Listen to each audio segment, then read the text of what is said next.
સુરતમાં સેવન step school દ્વારા સેવન step કે સિતારે નામના એન્યુઅલ ફંક્શનનું આયોજન કરવામાં આવ્યું હતું, જેમાં 500 જેટલા શાળાના વિદ્યાર્થીઓએ ભાગ લીધો હતો. સુરતમાં પાલનપુર વિસ્તારમાં આવેલી સેવન સ્ટેપ સ્કૂલ દ્વારા એન્યુઅલ ફંક્શનનું આયોજન કરવામાં આવ્યું હતું. આ કાર્યક્રમનું નામ સેવન સ્ટેપ કે સિતારે રાખવામાં આવ્યું હતું.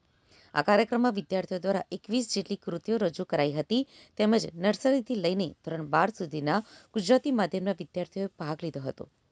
આ ઉપરાંત વિદ્યાર્થીઓને ઇનામ વિતરણ અને સન્માન પણ કરવામાં આવ્યું હતું.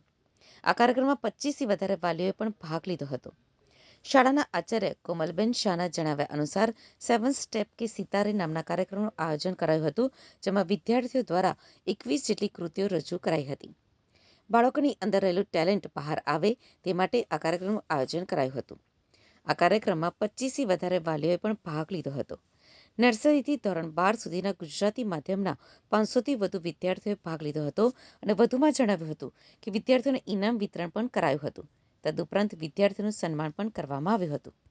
વાર્ષિક ઉત્સવનો કાર્યક્રમ છે, જેમાં ગુજરાતી મીડિયમના નર્સરીથી 12 ધોરણ સુધીના બધા વિદ્યાર્થીઓએ ભાગ લીધેલો છે.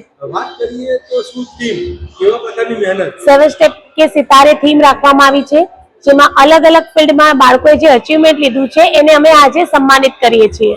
સન્માનની વાત નીકળી તો ઇનામ વિતરણ બી રાખ્યું છે.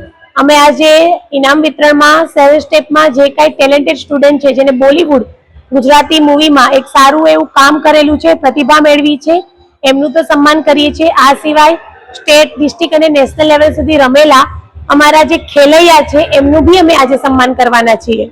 ખેલૈયાની વાત કરીએ તો ખાસ સિદ્ધિ કઈ હમણાં મેળવી?